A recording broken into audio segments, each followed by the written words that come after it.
The onion is one of humanity's oldest culinary companions, and one of the few ingredients capable of making you cry without ever raising its voice.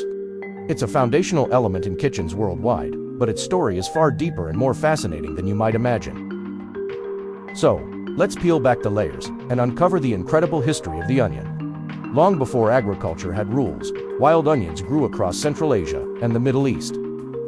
Early humans, our distant ancestors, gathered them for their sharp flavor, long shelf life, and a suspicious ability to survive almost anything. These early onions weren't the neat spheres we buy at the grocery store today. They were small, intense, and unapologetically pungent. Ancient civilizations quickly noticed their potential. In ancient Egypt, onions were considered sacred. Their circular rings symbolized eternity, an unending loop of life and rebirth. This wasn't just a casual belief. Onions appeared in tombs, were painted in religious art, and played a role in burial rituals. Famously, the pharaoh Ramses IV was entombed with onions placed in his eye sockets. The idea was that they would guide him into the afterlife, or at the very least, ensure it wasn't bland. It's a powerful statement about how vital this humble vegetable was. As onions spread from Egypt and the Middle East through the ancient world, they began to change. Different soils, climates, and human hands started to shape them. This is where we see the rise of the yellow onion. The yellow onion emerged as the ultimate workhorse of the vegetable world. It was hardy, adaptable, and struck a perfect balance between sweet and sharp. It quickly became the default onion wherever people needed reliability. Yellow onions stored well through long, cold winters and survived long journeys, making them absolutely essential for armies on the march, merchants crossing continents, and peasants trying to feed their families. If history had a backbone, it would probably smell faintly of yellow onion. The ancient Greeks also had a deep respect for the onion. They believed it increased strength, and Greek athletes would consume them in large quantities before competitions, hoping to gain an edge.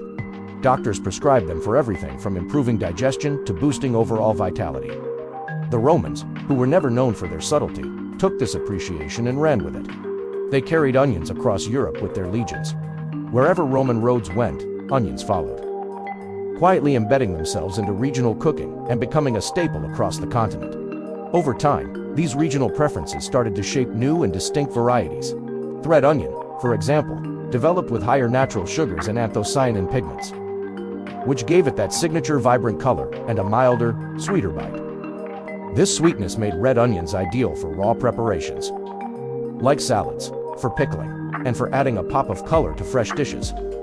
Long before anyone was talking about visual appeal in food, red onions were already showing off. Meanwhile, another variety, the white onion, leaned in the opposite direction. It was sharper and cleaner in flavor. It became incredibly popular in Mediterranean and later, Latin American cuisines. White onions delivered a crisp, direct flavor that didn't linger.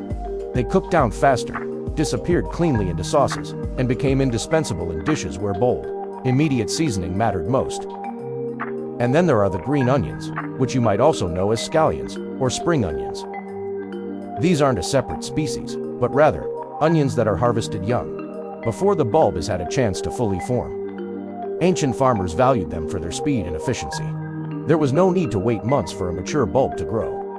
Green onions could be pulled from the ground early, eaten fresh, and they would even regrow quickly. Their mild, delicate flavor made them perfect for garnishing and finishing dishes, offering a quiet, fresh contrast to their more aggressive, fully grown relatives. During the Middle Ages, onions of all kinds became absolute dietary staples across Europe and Asia. They were cheap, they were filling, and most importantly, they were reliable. In some regions, onions were so valuable that they were used as a form of currency, to pay rent, or even as wedding gifts. Imagine that. Medicine in this era leaned heavily on onions as well. They were prescribed for everything from headaches and snake bites to warding off diseases like the plague. Now, the results of these treatments varied, to say the least. But it shows just how much faith people placed in the onion's power. When European settlers arrived in the Americas, they brought their cultivated onions with them. But they soon discovered that many indigenous peoples were already harvesting native wild onions. As different cultures and their agricultural practices met, different onion varieties crossed paths, adapted to new soils, and evolved alongside the expanding agricultural landscape of the New World. Now, let's address the elephant in the room. Why do onions make us cry? The onion's fundamental chemistry hasn't changed over all these millennia. When you cut into an onion, you rupture its cells, releasing sulfur compounds that were designed as a defense mechanism against predators. These compounds turn into a gas that wafts up and reacts with the moisture in your eyes. This reaction forms a very mild sulfuric acid, which is what causes that familiar stinging sensation and makes you tear up. The onion isn't being cruel. It's just responding to what it perceives as a threat. You just happen to have feelings. Today, this long and storied history is reflected in how we use onions in our kitchens. Each variety has a role that has been refined over thousands of years of cooking. Yellow onions form the deep savory base for countless sauces, stews, and soups. Red onions brighten up our salads, sandwiches, and pickles with their color and mild sweetness. White onions provide that sharp, clean foundation for bold, fast-cooked dishes like stir-fries and salsas. And green onions finish our meals with a touch of freshness and a gentle contrast. The onion doesn't demand attention. It's rarely the star of the show. Yet, nearly every savory cuisine on earth depends on it. It builds the fundamental layers of flavor, the very foundation of a dish, and then gracefully steps aside to let all the other ingredients shine. It is layered, resilient, and quietly essential. The onion has been feeding humanity since the very beginning, and it shows no intention of stopping anytime soon. So the next time you're chopping an onion, maybe with a few tears in your eyes, take a moment to appreciate the incredible journey it took to get to your kitchen. It's not just a vegetable. It's a piece of living history. Thanks for watching.